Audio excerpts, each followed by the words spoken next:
4 matrimonios de adolescentes mujeres. José, muchísimas gracias por atender el llamado, por hablar acerca de esta problemática tan importante en nuestro país que merece la atención de la población y también de las autoridades. Buenos días. Hola Ramiro, buenos días a todos y todas. Muchas gracias por la llamada. Muchas gracias a la emisora y al medio de comunicación por poner en el tapete en el tapete público no una discusión, sino una alarma, me parece, porque estamos viendo un incremento de 4.804 casos de embarazo, de matrimonios, mejor dicho, muchos resultados del embarazo no deseado, ¿no? Pero, y es el buen enfoque que se le da es después de la aprobación de la ley 603, donde debería haber mucho más cuidado porque hay una prohibición, ¿no? Jos- Antes era casarse a los 14 con una autorización del padre o tutor, podía viabilizarse, pero hay una norma que creo que no se está difundiendo y por ahí parecería que inicia el problema, ¿no? La desinformación.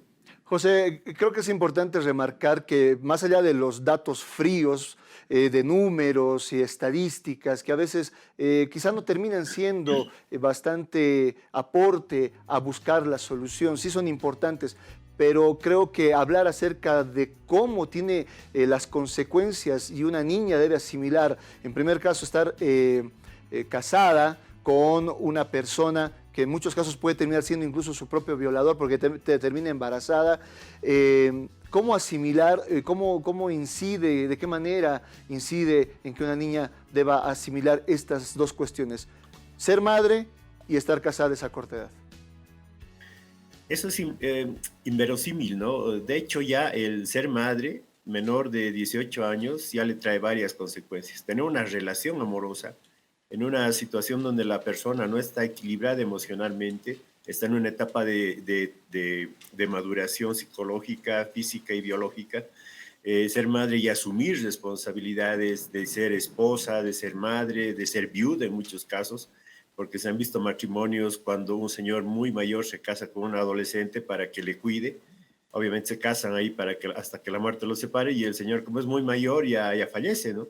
Entonces ella entra en una viudez a los 16, 17 años. Hemos visto casos, sobre todo en el Chaco boliviano, donde ocurre estas situaciones. Ella no está preparada ni psicológica, ni física, ni emocionalmente. Y obviamente a esa edad y haberse casado, obviamente dejan la escuela, ¿no? Que es lo primero que hace. El matrimonio de adolescentes tiene tres factores fundamentales. Uno es la pobreza, ¿no? Es salir de la pobreza. Y cuando decimos pobreza, no solamente es pobreza económica, también es pobreza del conocimiento, es pobreza de saberse, de ejercer los derechos. La familia muchas veces la respalda porque dice, esta chica va a morir de hambre, preferible que se vaya y se case con el señor que por lo menos le va a dar techo y comida, no preveyendo de que ahí acaba su vida, ¿no? Porque es difícil que una adolescente de 14 o menos de 14 pueda regular su vida y realizarse como persona, porque de hecho ya viene un embarazo. La frecuencia de embarazos en menores de 18 años es mucho más seguido, tienen hijos mucho más frecuentemente. La educación no se completa y el círculo de pobreza sigue girando, ¿no? Porque ellos también viven en una situación de pobreza, no se realizan, no son autónomas. Y ahí ocurre todos estos efectos sociales, pero también en la niña, ¿no? Porque todavía son niñas y las adolescentes no se desarrollan y se reproducen estos círculos de violencia. Pero también estamos hablando de un delito, porque obligar a una menor de edad a contraer matrimonio y además ser madre de familia, que le cambia completamente la vida, representa justamente un delito. En ese sentido, ¿cómo analiza usted el trabajo de los SLIMs, estos servicios legales integrales municipales, que son en teoría los primeros que deben recepcionar estos casos para luego poder realizar las diferentes atenciones en torno a estos temas? Yo creo que hay que abordar dos temas fundamentales, ¿no? Está bien la atención, que eso lo hacen los SLIMs y las defensorías por norma, las defensorías de la niñez, pero fundamentalmente tenemos que trabajar en la prevención. Evitar que estas niñas sean vulneradas en sus derechos, no solamente ellas, sino en sus familias y en el posible agresor. En los municipios, en Chuquisaca, sobre todo en el Chaco, ahí todavía se ha naturalizado, ¿no? Porque las adolescentes tienen obviamente un desarrollo biológico notable, ¿no? Una adolescente de 14 parecería que es una mujer de 20. Ocurre lo mismo en Santa Cruz. Pero realmente si uno habla con ella, es una niña, ¿no? Es una niña en un cuerpo de mujer, lastimosamente. Esas son las condiciones del desarrollo cognitivo. Pero ahí lo importante yo creo que es hablar de la prevención y eso tiene que ver en la escuela, tiene que ver en la familia, tiene que ver en el ejercicio de derechos. Y una segunda etapa que es fundamental en las defensorías, ¿no? Esto ocurre en las ciudades, se ha naturalizado y se mimetiza un poco porque hay un tejido social. Pero en los municipios y en el campo es muy común y natural que el cigüiñaco, ¿no? De hecho, las secuestran a las pastoras cuando ellos tienen 12, 13 años y vuelven y el secuestrador, que muchas veces tiene mucha edad y eso ya es un delito, lo que propone es dar dos ovejas, una vaca, papa, 3 cargas de papa y con eso ya ha negociado, ¿no? Entramos ahí a varios delitos. Una adolescente de menos de 14 no puede tener relaciones sexuales por más que ella lo consienta. Ese ya es un delito. Aunque la persona con quien esté teniendo una relación sexual también tenga 14 o 16 o hasta 18. Es un delito. Cuando tiene más de 18 es un delito mucho más grande, no es una violencia sexual, es una violación. Se está luchando para que desde nuestro código se quite el tema de estupro. Está saliendo ya desde la legislación boliviana. Estupro ya no va a existir porque eso daba muchos atenuantes. Ahora hay que tomarlo como violación. Una niña embarazada de 14, de menos de 14, es el resultado de un delito. Eso quede bien claro, ¿no? De una relación de un adolescente de menos de 18 con una persona mayor de 18 también es un delito.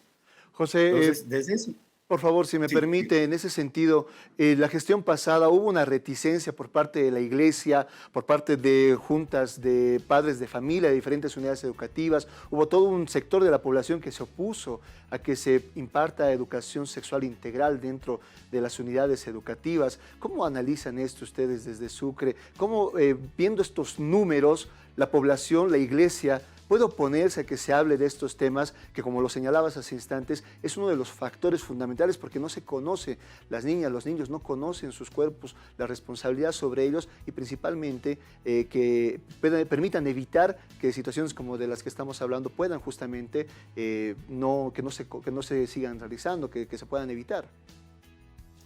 Definitivamente es un desafío de toda la sociedad, ¿no? Yo entiendo los dogmas religiosos y los respeto mucho, yo soy católico, pero también hay que diferenciar que el catolicismo, la fe, estos temas de dogma, de religión, tienen que tener un espacio, ¿no? Que es un espacio privado, es tu decisión ser católico, apostólico, romano, sacerdote, todo lo que quieres, pero la sociedad, la norma y el Estado es aconfesional, según la Constitución, el artículo 4.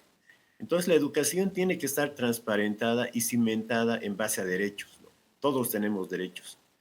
Y el derecho a la educación, al acceso a la información es fundamental. Por eso, trabajar en las escuelas, por más oposición que haya, es una tenaz tarea, pero tenemos que abordarla y lograrla, ¿no? En Chuquisaca, y Sucre sobre todo, que es un municipio bastante conservador, se ha avanzado mucho en el tema de la currícula educativa y hablar de estos temas, ¿no? De dar la información no solamente a los niños y adolescentes, también a las familias, porque ese es el núcleo integral donde se tienen que trabajar los temas de prevención.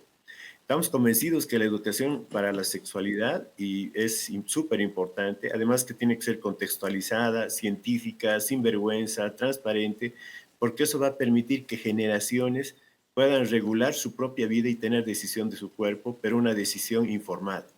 Estamos convencidos que es un desafío, pero hay que hacerlo. Respetamos a las iglesias, creemos en los dogmas, pero no estamos convencidos de que ellos puedan entrometerse en el desarrollo de las personas. José, por favor, en dos líneas, estas dos últimas puntualizaciones. La primera, ¿cuánto realmente deben estar involucradas las autoridades para empezar a modificar estas situaciones? Y segundo, en lo que pueda suceder esto, ¿dónde se debe acudir cuando se tenga conocimiento? Porque la población quizá desde afuera puede pecar de acción o de omisión, pero si uno puede ver que esto se está dando, ¿a dónde se debe acudir? ¿Qué es lo que se debe hacer? La primera línea de diagnóstico me parece que es el centro educativo, ¿no? Más allá de la escuela, si el niño está escolarizado, el primer centro de alarma es el centro educativo. Los profesores, con la cantidad de alumnos por el trabajo que tienen, parece que han perdido esa humanidad y esa percepción.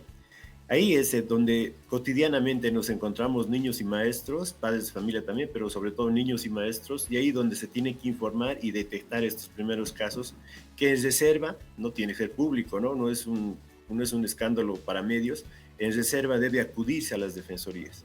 Si no existiese una defensoría, la otra instancia son los SLIMs, por ley, ¿no? Y si no hay SLIMs, a la fiscalía, y si no, a la policía. Esas son las líneas de denuncia. Y hay que acompañarnos, no solamente es me voy a hacer un problema con el vecino, con el señor del frente, no, hay que acompañar que estos casos puedan tener algún tipo de solución. Lo otro es trabajar básicamente en la recepción de estos casos, ¿no? Porque conocemos que hay defensorías que no tienen idea, no están actualizados en la norma, y dicen, pero más bien su hijita va a tener un cuidado, el señor la va a mantener y demás cosas. No, hay que actualizar también al servidor público que estos casos se están transformando y en base a derechos humanos son delitos. Y tener una niña embarazada, una niña casada, una niña viuda, donde no están preparadas, es realmente una aberración para nuestra sociedad. Muchísimas gracias por el contacto. Importante conocer todos estos detalles y esperando de que se puedan aunar esfuerzos para que este flagelo, esta violencia, que es otra de las violencias que no se habla contra las mujeres, niñas, niños y adolescentes, deje de ser incidencia en nuestro país. Le mando un fuerte abrazo hasta la capital de nuestro estado. Muchas gracias, un saludo a ustedes y muchas gracias por poner esto en los medios de comunicación, que es la clave para lograr una sensibilización de la gente. Perfecto, muchísimas gracias. Hemos conversado con José Rocha, médico con especialidad en adolescentes, para hablar acerca de estos matrimonios forzados en nuestro país. Datos que realmente llaman la atención y que tenemos que atender en nuestra sociedad. Lorena, seguimos con más información.